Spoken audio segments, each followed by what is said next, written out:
obviously we want to talk about Paris. We have so many questions around it. I want to start at your world record, your gold medal in the 1500.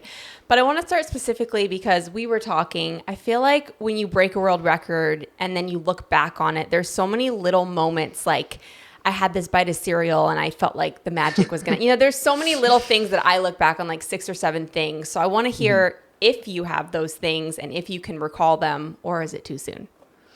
No, I mean, there's only one thing that really comes to mind, and it was, excuse me, it was one of those races where like you feel good. I guess I don't know. I have way too many races that feel bad. It's very rare that like I feel good in a race, and one of the things that we got told a lot, Matthew Solinsky, who was around the 1980s, 1970s Olympics, who also won, I want to say, the mile.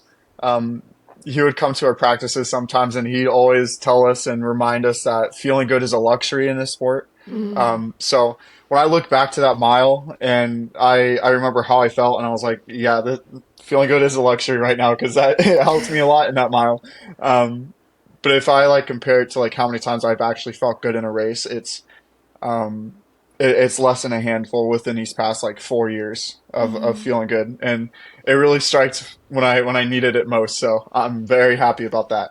Was that from the second you dove in? Like the whole race you felt amazing?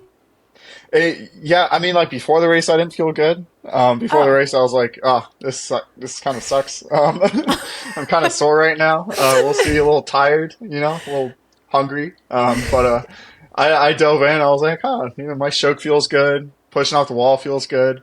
And then I had a lead. I was like, "Okay, my brain's feeling good right now. Mentally confident and everything." And then um, kind of just building in through that like next 200, I was like, I feel really good, and kind of just kept going. Thank you for normalizing too that Yeah. not every race feels great. Like I think No, that's sort yeah, of a big misconception is like we yeah, train so hard, but it's not so that the races feel good. It's so that we yeah, can continue to execute yeah, and perform well even when they don't feel good. So I love you yeah. for saying that. And we'll get into this a little bit later as well, but a little bit different race strategy too. You are mostly known for just coming back and absolutely demolishing your last 50. Was it your plan going into this 1500 to be in the lead from start to finish? No, not at all. So my my normal plan going into those races is just to race everyone around me, and I think that's why there's that last kind of 50 for me. Just coming back and trying to pass people and get my hand on the wall. But there something was off with this race. I don't know what it was, It but was very, um, very good kind of off. yeah, yeah, no, it worked. It worked. So I dove in. I was feeling good. I think I was in the lead at the 50 and at the 100.